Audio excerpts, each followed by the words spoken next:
Gotta love ground types, they get so many bangers, and even better than that, we have a bunch of aquatic animals that are ground types. I hope you like that typing because this video is just full of them. Don't know why I keep making videos just packed with Pokemon. I guess I just really enjoy Pokemon creating. So remember, if you enjoy this video, please like and subscribe. So the wonderful desert in Ostara, it's exceptionally large, to mirror the real life middle of Australia, just filled with large stretches of desert and not much else. The Ostaran desert has Brokoff, the town which our ghost gym leader Cassie resides, and our beast titan Magikarp turns some of the desert a bit magma-y. Pokemon we've already seen before in the desert are Pokemon like Sandaconda, Sandslash, Onix and Drillbur, as well as Rellor and Wombara. But we need to meet some new Pokemon, so let me unleash this wave of Mons upon ye, starting with a regional form of a Kanto Pokemon, Oddish. I want this line to be based on desert plants, known as spinifex instead of weeds, I guess? Oddish would be based on the sort of windswept seeds of the spinifex before they grew. I almost went for a fuzzy grass hair look, but instead opted for a prickly little creature, a lot angrier than that of original Oddish. I can see this little one just screaming for help as the wind blows it haplessly to and fro. For colours, I decided to give it whites and browns, very earthy colours. Oddish, a Ostaran form, the weed Pokemon, a ground and grass type. Oddish and Ostara had to take on a different form due to the desert being the safest place for them. This form of Oddish doesn't require much water. When born, the spiky plant on their head grows rapidly and can sometimes cause them to struggle to move. Their light frame allows them to be carried by the wind to new places where they can thrive and evolve. The spines on its body can sometimes cause problems to Oddish as they get stuck in larger Pokemon and have to be carried around until they are thrown off or a strong gale pushes them away. Oddish's abilities are Chlorophyll and Wind Rider.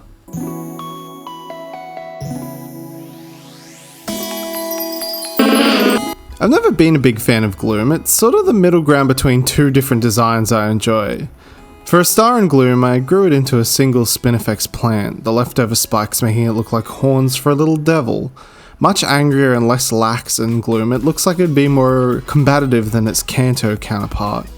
It's a pretty simple change to be honest, but I bet you'll never expect where its final evolution goes. Gloom, Ostaran form, the weed Pokemon, a ground and grass type. Once evolved, Gloom finds itself an Archifex to live on. They then join together a symbiotic relationship till Gloom is ready to evolve. The plant on its head is incredibly bristly to deter predators from eating it, and from above works as camouflage as it looks like any other plant. Excess spines sticking out slowly soften and can even be extracted to make medicines and treats for children. Trainers of Gloom should be prepared for a Pokemon that has a bit of a sassy and mean streak. Gloom's abilities are Chlorophyll and Wind Rider.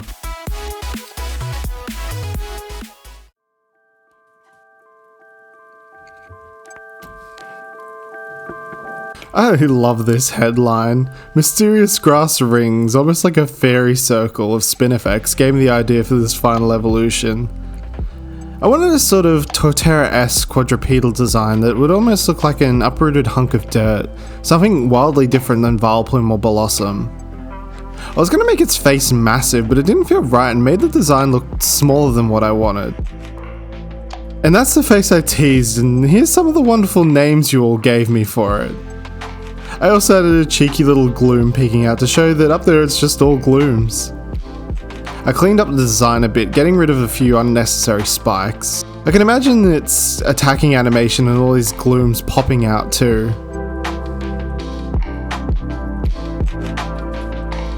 Archifex, the spinifex Pokemon, a ground and grass type.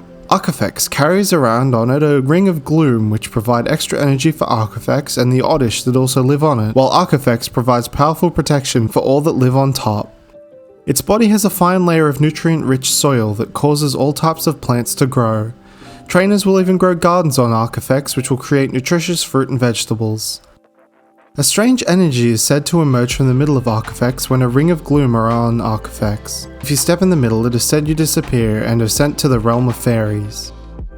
Archifex has a new ability called Fairy Ring which powers up fairy type moves.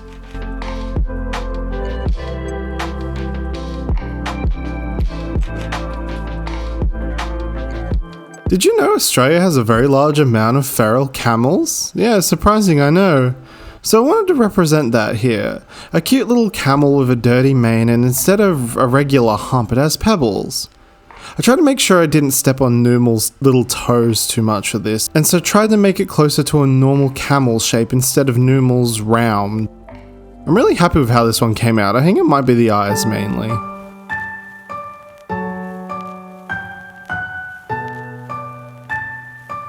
Dromadirty, the camel Pokemon, a ground type. Originally from another region, Dromadirty were introduced as a way to carry heavy cargo across the desert, but as they bred, more and more flooded the desert and soon became a bit of a pest.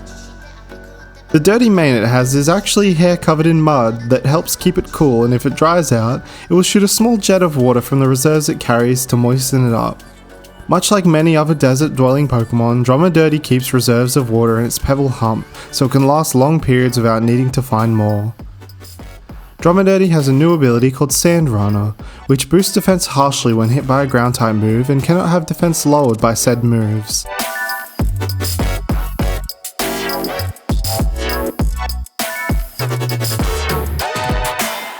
I had a whole design there for Dromadirty, but I didn't like the flatness of the pose.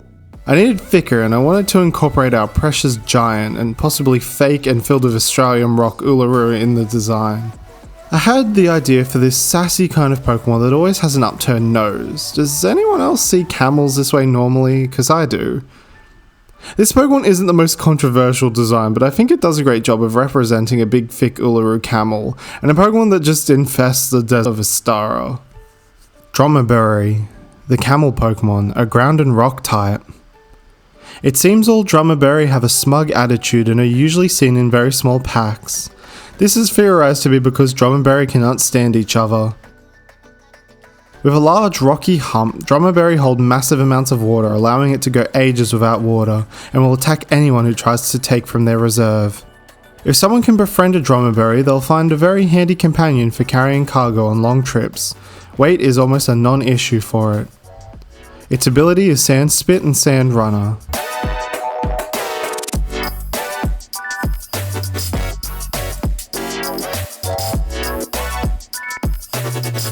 This next one isn't exactly an Australian animal, but I watched videos of sandcats just pummeling the necks of snakes, and I wanted to make it. I need it! My first sketch of Sun Yao looked too much like a Betsumon. Oh, I don't like that. So I made it smaller, much like how actual sandcats are tiny. I gave it boxing glove adjacent hands and a dirty little neck piece to help solidify its typing.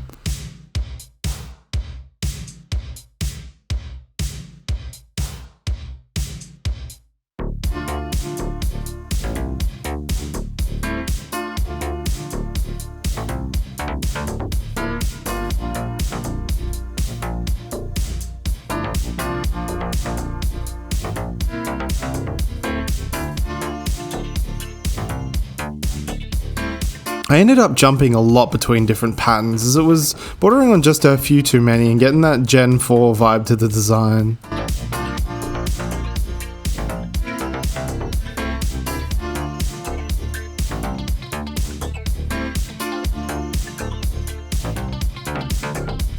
Sun Yao, the Sandcat Pokemon, a ground and fighting type.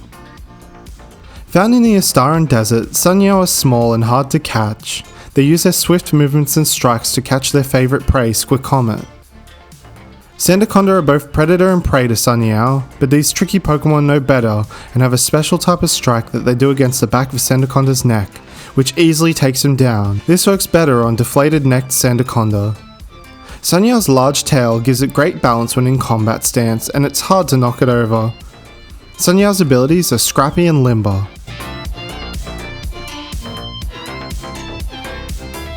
So there are two Pokemon left to show, and one of them isn't actually a desert Pokemon, but because of its connections to the other form, I thought I'd show them together. Cyclizar forms.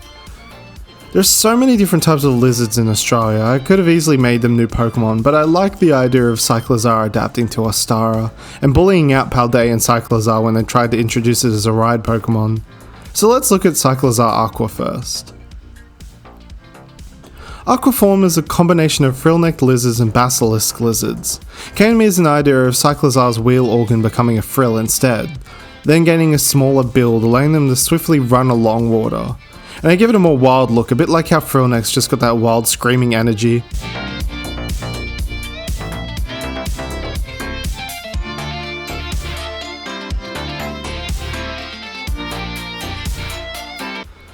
It was rather easy to link this with Paldean Cyclizar. The colours, while blue, could be patterned the same. Cyclizar, Aqua form, the frill Pokemon, a water and dragon type. This form of Cyclizar adapted to the rivers and swamps of Ostara, becoming liver and allowing it to run over the top of water, although looking quite strange in the process. It has a special organ on its neck that serves multiple purposes, including scaring predators away, slowing down Cyclizar if moving too fast, and as a flotation device if it falls into the water. Because of its low weight, it was unable to carry people or transport goods like Paldean Cyclizar, and showed aggression to other forms of Cyclizar. It has a new ability called Water Runner, which boosts speed harshly when hit by a water type move, and cannot have speed lowered by said moves. The Terra form of Cyclizar was focused on the Fawny Devil, being bigger and stockier while also being much spikier. The wheel becoming this bit on the back of the devil's head, which I learnt is actually a false head. Here it isn't that, and more so a water containment organ. This one has a more balanced proportion to show that it's more defensive and slow than the other Cyclizar. Gotta say, I'm a big fan of the colours between all the Cyclizars, just goes to show Game Freak knows exactly what they are doing.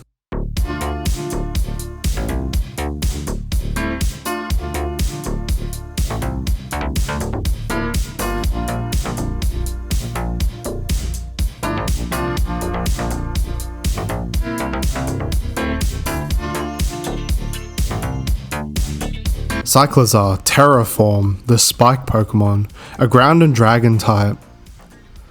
Compared to Paldean Cyclizar, this form of Cyclizar is more aggressive and larger in both size and weight. When introduced to Ostara, Paldean Cyclizar were bullied out because of this hulking brute. Sadly, due to its speed and spiky rough body, this form of Cyclizar is also completely unable to be used as riding Pokemon. Its specialized organ inflates with excess water, allowing it to go months without water, and if needed can even launch jets of high pressure water from its eyes to deter predators at range. This form of Cyclizar has Shed Skin and Sand Runner as its abilities. So what do you think of the Pokemon calling the desert home? Comment down below your favourites and if any are going on your team. In the next video I've come up with new evolutions to older Pokemon. I'm really happy with how they turned out, and being able to make an Evo for my boy Spindle was awesome, so look forward to it.